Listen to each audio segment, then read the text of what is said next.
Welcome to day 70 of maths wizard. हम बात कर रहे थे एप्लीकेशन ऑफ डेरिवेटिव की, और एप्लीकेशन ऑफ डेरिवेटिव में जो हम डिस्कस कर रहे थे वो थे कुछ क्वेश्चंस की प्रैक्टिस। तो अगर आप लोगों को कुछ डाउट आता है तो आप इस नंबर पे कनेक्ट हो जाइएगा। पर्सनल ऑनलाइन क्लास के लिए भी आप इसी नंबर पे कनेक्ट हो जाइएगा व्हाट्सएप के थ्रू। और अगर किसी भी स्टूडेंट को किसी भी तरीके से कोई भी प्रॉब्लम हो तो यही व्हाट्सएप नंबर है, और साथ ही टेलीग्राम ग्रुप को ज्वाइन कर लीजिए। लिंक आपको डिस्क्रिप्शन में देखने को जो है वो मिल जाएगा। डायरेक्टली क्वेश्चंस के ऊपर आते हैं फटाफट। इसमें देखिए हमसे क्या कहा जा रहा है, ठीक है। इसमें कहा जाता है cylindrical tank of radius 10 metre is being filled at this much cubic metre per cubic metres per hour. Find the rate at which the depth is increasing. तो सबसे पहली चीज आपको ना टारगेट सेट करना है इस टाइप के क्वेश्चन में। वर्ड प्रॉब्लम वाली जितने भी क्वेश्चंस होते हैं ना, चाहे किसी भी चैप्टर से बिलोंग करते हो, आपको सबसे पहले टारगेट को सेट करना पड़ेगा कि what you actually have to find, ठीक है। चलो देखते हैं। तो हमें निकालने को बोला find the rate at which the depth is increasing. Rate और डेप्थ को जनरली हाइट बोल रहा हूं। सिलेंडर की हाइट ही तो एक्चुअली डेप्थ होती है। जब ऊपर से नीचे आओगे डेप्थ, नीचे से ऊपर जाओगे हाइट, कुछ नहीं, ठीक है। तो डीएच अपॉन में डीटी निकालना आपको। रेट ऑफ चेंज ऑफ किसका? हाइट की। हाइट किस रेट से चेंज हो रहा है आपके पास। क्लियर हुआ? टारगेट सेट हुआ। अब क्या गिवन इंफॉर्मेशन है और ये कैसे निकल सकता है वो यहां से पता चलेगा। कहा जा रहा है cylindrical tank of radius is filled. किसी चीज से हम फिल्ड कर रहे हैं, किसको? इस सिलेंडर को। एक सिलेंडर को हम फिल कर रहे हैं किसी चीज से, हमें नहीं पता, लेकिन इतना कंफर्मेशन है कि इसकी जो रेडियस है वो 10 मीटर है।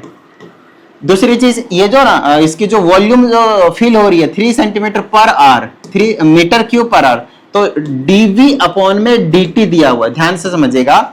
यहाँ पे डीवी अपॉन में डीटी दिया हुआ, कहने का मतलब ये है कि वॉल्यूम कितने टाइम में चेंज हो रहा है। तो वो दे रखा है हमारे पास 314 मीटर क्यूब पर आवर दिया हुआ है। मीटर क्यूब पर आवर दिया हुआ है। समझ में आई इतनी बात? आई होप यहां तक क्लियर हो गई होगी चीजें।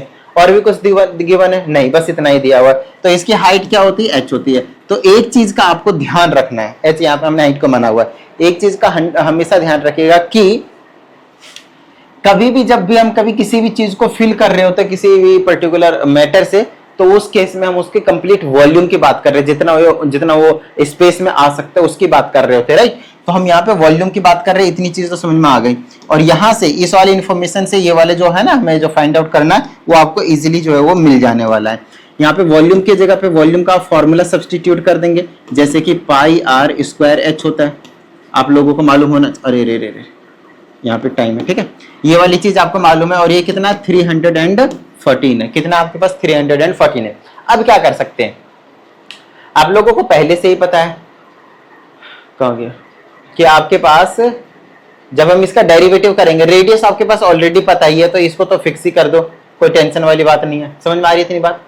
फाइंड द क्या बोला है, a cylindrical tank of radius 10 metre is being filled. तो पहली चीज यहाँ पे आप इंफॉर्मेशन देखेंगे ना, तो दो हैं। क्या है आपके पास? दो आप देखेंगे यहाँ पे रेडियस आपके पास दो है, ठीक है ना।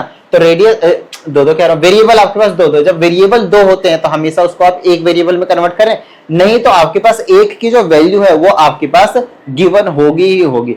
यहाँ पे रेडियस से रिलेटेड ना कुछ भी नहीं बोला कि रेडियस किस रेट से चेंज हो रहा है, तो आप ऐसा नहीं करेंगे कि प्रोडक्ट लगा के वहां पे काम कर देंगे, नहीं, ठीक है। आप क्या करेंगे, इसको रेडियस के जगह डायरेक्टली सब्सटीट्यूट कर ही दो वैल्यू को। तो पाई यहाँ पे 10 पुट कर दूंगा तो 100 हो जाएगा। 100 पाई को मैं बाहर रख देता हूँ, क्या करता हूँ 100 पाई को बाहर, और h का डेरिवेटिव करूंगा तो क्या हो जाएगा dh upon dt which is nothing but 314। Clear हुई इतनी बात? तो यहाँ से आ जाएगा आपके पास dh upon dt is equal to 314 divided by 100 times pi. I hope यहाँ तक आप सभी को समझ में आया होगा। आंसर लिखा जाएगा, ये आपके पास मीटर में, हाइट यहाँ पे मीटर में लिया गया है, राइट, वॉल्यूम के लिए, और यहाँ पे पर आर हो जाएगा। यहाँ पे ये आपके पास आंसर हो जाएगा। आप सब्स्टिट्यूशन कर सकते हैं पाई के जगह पे 3.14 वगैरह रख के, तो 3.14 रखता हूँ तो 100 ऊपर सब कुछ काटा पीटी करके 1 मीटर पर आर जो है आपके पास आंसर जो है वो देखने को मिल जाएगा अगर 3.14 रखता हूँ तो, ठीक है। समझ में आई इतनी बात? क्वेश्चन में पता नहीं गिवन है या नहीं, इसमें तो नहीं लिखा हुआ है, बट हाँ पाई के जगह पे इस केस में जनरली आपको 3.14 दिया होना चाहिए। नहीं दिया तो यहीं पे छोड़ दीजिए, नो प्रॉब्लम, ठीक है। चलिए, तो ये हो गया आपके पास ये वाला क्वेश्चन। आइए नेक्स्ट क्वेश्चन की हम बात कर लेते हैं। अच्छा, ये जो क्वेश्चन है आपके पास जनरली आप लोगों को इकोनॉमिक्स में देखने को मिलेगा। दो तीन चीजें होती हैं जो बहुत ज्यादा इंपॉर्टेंट होते हैं, ध्यान समझिएगा। एक होता है कॉस्ट फंक्शन, आपको दिया जाएगा, कुछ ना कुछ गिवन होंगे, आपसे बोला जाएगा कि आप मुझे मार्जिनल कॉस्ट बताइए। क्या बताइए? Marginal cost. मार्जिनल कॉस्ट, अच्छा मार्जिनल कॉस्ट कुछ नहीं होता है, इसी का ही डेरिवेटिव होता है, डैश लगा दो, डेरिवेटिव, सिंगल डेरिवेटिव और कुछ भी नहीं, ठीक है। उसी तरीके से यहाँ पे आप देख सकते हैं मार्जिनल रेवेन्यू फाइंड आउट करना है जब आपके पास रेवेन्यू का फंक्शन दिया हुआ है। तो जब भी कभी आपके पास रेवेन्यू का फंक्शन दिया जाए, जैसे कि अभी दिया हुआ है 3x की स्क्वायर प्लस का 36x प्लस 5, तो इसका जैसे मैं सिंगल डेरिवेटिव करता हूं, r डैश x निकालता हूं, तो कितना हो जाएगा 3 2 जा 6x प्लस 36। तो ये जो निकल कर आया है, बस इसी चीज को हम कहते हैं मार्जिनल रेवेन्यू। इसी चीज को हम क्या कहते हैं भाई? Marginal revenue. आई होप आप सभी को समझ में आया होगा। मार्जिनल रेवेन्यू, कहीं पे भी आपके पास वर्ड मार्जिनल आया गया ना, तो समझ जाइए कि आपको डेरिवेटिव निकालना है और कुछ नहीं। Simple, very simple. क्लियर है यहाँ तक? चलो आगे की बात करते हैं। अब आप क्या करोगे, x के जगह पे कितना है वो चीज आप चेकआउट कर लें। x की वैल्यू कितना दे रखा है? 5। तो आप डेरिवेटिव करने के बाद जो भी वैल्यू दे रखा है उसे आप वहां पे सब्स्टिट्यूट करेंगे कि मार्जिनल रेवेन्यू निकालना है। मार्जिनल रेवेन्यू निकल गया, लेकिन कितने पे? 5 पे। तो x के प्लेस पे 5 पुट कर देंगे और कुछ भी नहीं। 6 × 30 प्लस 36 36 और 30 हो गया आपके पास 66। ये आपके पास मार्जिनल रेवेन्यू आपको देखने को मिल गया। आई होप आप सभी को समझ में आ गया होगा। नेक्स्ट, इसमें हमसे कहा जाता है find the rate of change of area of a circle with respect to radius ही निकालना है। तो सर्कल के एरिया रेडियस के हिसाब से किस रेट से चेंज हो रहा है वही चीज निकालना है। लेकिन बाद में कहता है जो रेडियस है वो आपके पास 5 सेंटीमीटर हो जाता है। चिल करो, कर दो काम इसका, इसमें पुट कर दो भाई फॉर्मूला पाई आर स्क्वायर, और ये आपके पास डेरिवेटिव हो गया और डिवाइडेड बाय में डी आर है। अब डेरिवेटिव निकालूंगा तो क्या होगा? 2 पाई आर हो जाएगा, और आर कितना है आपके पास? 2 पाई इंटू में 5 है, ये हो जाएगा 10। अच्छा यूनिट क्या आएगा? 10 पाई, सॉरी यूनिट क्या आएगा? Centimetre square upon centimetre, only centimetre, only centimetre. चलिए नेक्स्ट की बात कर लेते हैं हम यहाँ पे। फाइंड द रेट, क्या है आपके पास? Rate of change of whole surface area of a closed circular cylinder with respect to its radius. Very easy, very easy. तो हमें टोटल सरफेस एरिया लेना है। Total surface area with respect to किसके बोला है? With respect to its radius बोला हुआ है और कुछ भी नहीं, ठीक है। Total surface area with respect to its radius निकालने के लिए बोला है, और आगे कोई इंफॉर्मेशन आपके पास गिवन नहीं है, और होल बोल रखा है, तो इसके जगह पे हम क्या रखेंगे? Whole surface area. तो होल सरफेस एरिया का जो फॉर्मूला होता है वो होता है 2 pi r h plus pi r square, और रेडियस के रिस्पेक्ट में बोला हुआ है, तो रेडियस के रिस्पेक्ट में आप इसका क्या करेंगे? डेरिवेटिव निकाल देंगे, ठीक है। तो इसका निकालेंगे तो 2 पाई ऐसे रहेगा, और r इंटू एच है, क्या आपके पास? r इंटू एच है, यहाँ पे लगेगा प्रोडक्ट रूल। यहाँ पे बच्चे मिस्टेक करते हैं, ध्यान समझिएगा। ये दोनों मल्टीप्लाई में प्रोडक्ट रूल लगाएंगे, तो r को एज इट इज h का डेरिवेटिव करेंगे तो dh अपन में dr, dh अपन में dr, r के रिस्पेक्ट में सॉल्व कर रहे हैं, बीच में प्लस, फिर h को एज इट इज छोड़ेंगे, r का करेंगे तो dr, r के रिस्पेक्ट में r का डेरिवेटिव हो गया आपके पास 1। क्लियर है? इसका काम हो गया। अब इसका डेरिवेटिव निकालेंगे तो कितना हो जाएगा? इसका तो सिंपल 2 पाई r हो जाएगा r के रिस्पेक्ट में। अब इनकी वैल्यू हमें पता होगी तो हम बाद में सॉल्व कर लेंगे, कोई प्रॉब्लम वाली बात नहीं है। यहाँ पे कोई ऐसा खास इंफॉर्मेशन आपके पास एक्स्ट्रा जो है वो दिया हुआ नहीं है, दिया होगा उस टाइम पे हम इसको सॉल्व कर लेंगे, कोई प्रॉब्लम वाली बात नहीं है। क्लियर है यहाँ तक? चलिए नेक्स्ट क्वेश्चन की हम बात कर लेते हैं भाई। इस क्वेश्चन में हमसे कहा जाता है सर्कुलर वेव्स, क्या कहा जाता है इसमें? Circular waves move at 5 centimetre पर सेकेंड, ठीक है। सेंटीमीटर पर सेकेंड दिया, सर्कुलर वेव है, सर्कुलर वेव है, इसका मतलब इसकी जो रेडियस है ना वो चेंज हो रहा है, इसकी रेडियस है वो क्या हो रहा है? चेंज हो रहा है। इसका मतलब सर्कल का रेडियस किस रेट से चेंज हो रहा है वो आपके पास जो है वो गिवन है। थोड़ा सा कुछ गिवन इंफॉर्मेशन से भी चीजें जो है वो पता कर लेते, यूनिट से पता कर लेते गिवन चीजें। बाद में कहता है रेडियस आपके पास कितना हो गया? 8 सेंटीमीटर हो जाता है। How fast enclosed area increasing, तो इसके अंदर का जो एरिया है वो कितने रेट से चेंज हो रहा है वो हमसे पूछा गया है, ये चीज पूछा गया है, dA अपॉन dt। क्लियर है? चलो सॉल्व कर लेते हैं। इसका अगर मैं फॉर्मूला पुट कर देता हूं तो मेरे पास आ जाएगा पाई आर का स्क्वायर। क्लियर है? अब इसका डेरिवेटिव निकालूंगा तो आ जाएगा 2 पाई आर, लेकिन टाइम के रिस्पेक्ट में कर रहे हैं तो आर का भी डेरिवेटिव निकालना पड़ेगा चेन रूल के अकॉर्डिंग। समझ में आई इतनी बात? ठीक है, चलो अब इनकी वैल्यूज को सब्स्टिट्यूट कर देंगे हम, तो ये आ जाएगा 2 पाई एज इट इज, आर के जगह पे 8 है और D R upon D T की जगह पे 5 है। 8 5 40 दूना 80, 80 पाई आ गया आपके पास। अच्छा 80 पाई की जगह पे कितना है आपके पास, और यूनिट क्या लगेगा, एरिया। तो एरिया का आपके पास यहाँ पे सेंटीमीटर में यूज किया गया था ना, हाँ, तो ये हो जाएगा सेंटीमीटर स्क्वायर पर सेकेंड, सेंटीमीटर स्क्वायर पर सेकेंड। आई होप यहां तक आप लोगों को क्लियर हो गया होगा। आइए नेक्स्ट क्वेश्चन की हम बात कर लेते हैं। इसमें हमसे कहा जाता है सर्कुलर, ये सारी चीजें सेम नहीं है, this question is exactly same the previous one, तो ये आप लोगों के लिए होमवर्क है, ठीक है, और इसका जो आंसर है वो आप कमेंट बॉक्स में बताएंगे, इसका जो आंसर है वो आप कमेंट बॉक्स में जो है वो बताएंगे। क्लियर है? चलिए नेक्स्ट क्वेश्चन की बात करते हैं।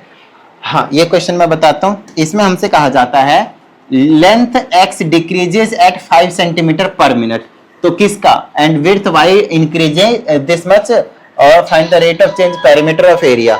तो यहाँ पे बताना तो चाहिए था कि किसकी जो बात है वो हो रही है, ठीक है। मैं भी वीडियो रिकॉर्ड कर रहा हूँ मतलब बाद में करता हूँ, ठीक है। Hello, okay fine. तो यहाँ पे ना रेक्टेंगल की बात करी जा रही है, मेंशन नहीं है, शायद रह गया होगा, बट ठीक है, यहाँ पे बात करी किसकी करी जा रही है, रेक्टेंगल की। क्लियर है? तो रेक्टेंगल ना, रेक्टेंगल आपके पास x है और रेक्टेंगल का जो लेंथ है वो x है और जो विड्थ है आपके पास वो y है, ऐसा इन्होंने बोला हुआ है। लेकिन इन्होंने बोला जो रेक्टेंगल का जो लेंथ है बोले तो dx/dt टाइम के साथ जो चेंज हो रहा है और वो ना डिक्रीज हो रहा है 5 centimetre per minute, 5 centimetre per minute. कभी डिक्रीज की बात करें ना तो माइनस का ले लीजिएगा, इंक्रीज की बात करता है तो ऑलरेडी वो पॉजिटिव रहता है तो प्लस लिखने की जरूरत नहीं पड़ती, बस इसीलिए, ठीक है। चलिए नेक्स्ट हमारे पास विड्थ है आपके पास इंक्रीज हो रहा है, इसका मतलब dy/में जो dt, ये इंपॉर्टेंट क्वेश्चन है, ध्यान समझिएगा। ये आपके पास 4 सेंटीमीटर पर मिनट आपको देखने को मिलेगा। और बाद में कहा जाता है जो x की वैल्यू है वो 8 हो जाती है, x की वैल्यू क्या हो जाती है, 8 हो जाती है, और y की वैल्यू कितनी हो जाती है, 6 हो जाती है। किसी के माइंड में ये तो नहीं चल रहा है ना कि यहाँ पे मैं x की जगह पे 8 पुट कर दूं, y की जगह पे 0, तो इसका डेरिवेटिव तो सर कौन से नंबर का 0 हो जाएगा, ऐसा नहीं है। वो चेंज होने के बाद की ये चीजें, ठीक है ना, इस रेट से चेंज हो रहा है, उसके बाद इतना हो गया है, तो कितना क्या हो रहा है, एरिया और पेरीमीटर में चेंज है वो निकालना है। Find the rate of change of perimeter भी और एरिया भी। तो देखो अगर मुझे rate of change of perimeter निकालना है, मतलब पेरीमीटर भी हो गया, पेरीमीटर का फॉर्मूला होता है आपके पास रेक्टेंगल का 2 टाइम्स लेंथ प्लस ब्रेड्थ, ठीक है। तो इसका डेरिवेटिव करूंगा तो 2, फिर ब्रैकेट में आ जाएगा dx/dt और प्लस में और dy/dt, सिंपल dy/dt। तो ये हो जाएगा 2 ब्रैकेट में, लेंथ की जगह पे माइनस का 5 है, बीच में प्लस, ब्रेड्थ की जगह में प्लस का 4 है, तो आंसर हो गया कितना, माइनस का 1 तो माइनस का 2 सेंटीमीटर था, centimetre per minute, centimetre per minute, perimeter है तो सेंटीमीटर में लेंगे, तो माइनस का 2 सेंटीमीटर पर मिनट आ गया आपके पास पेरीमीटर में चेंज। ये फर्स्ट पार्ट हो गया। दूसरे पार्ट में बोला कि एरिया में किस रेट से चेंज हो रहा है वो भी हमें यहाँ पे पता करना है। तो सर ये तो वैल्यूज यूज ही नहीं हुए, तो एरिया वाले में यूज होंगे वो, ठीक है ना, पेरीमीटर में जरूरत नहीं पड़ी हमें। अब एरिया का रेट ऑफ चेंज निकाल लेते हैं, देखते हैं। तो एरिया का अगर मैं निकालता हूं तो आपको पता होना चाहिए कि एरिया का फॉर्मूला जो होता है वो होता है लेंथ इंटू ब्रेड्थ। क्या होता है, लेंथ इंटू ब्रेड्थ। और आपको पता है यहाँ पे 2 फंक्शन है, क्या आपके पास 2 फंक्शन है, तो किसके रिस्पेक्ट में करना है हमें, टाइम के रिस्पेक्ट में।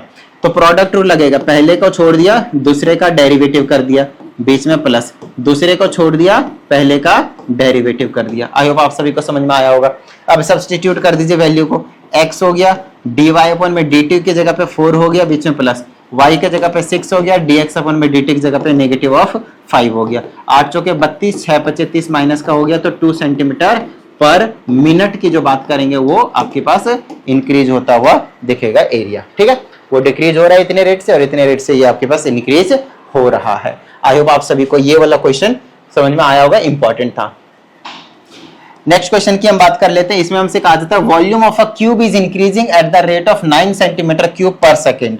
इसका मतलब ये है कि हमारे पास यहाँ पे वॉल्यूम की बात करी जा रही है और उसके वॉल्यूम इंक्रीज हो रहा है ना, कितना, 9 सेंटीमीटर क्यूब पर सेकेंड। यहाँ पे इंक्रीज की बात करी तो प्लस लेंगे, प्लस का तो हमेशा होता है, ये तो नो नीड टू राइट। कहा जा रहा है how fast is the surface area increasing when edge become 10 centimetre. तो कहता है कि सरफेस एरिया इसका टाइम के रिस्पेक्ट में सरफेस एरिया कितना किस रेट से चेंज हो रहा है कि जब इसकी जो एज है, एज ए ले लेता हूं, चलो ए ले लेता हूं, ए कितना है आपके पास, या फिर एक्स ले लेता हूं, एक्स कितना है आपके पास, 10 सेंटीमीटर। एज को मैंने 10 सेंटीमीटर लिया हुआ, ठीक है।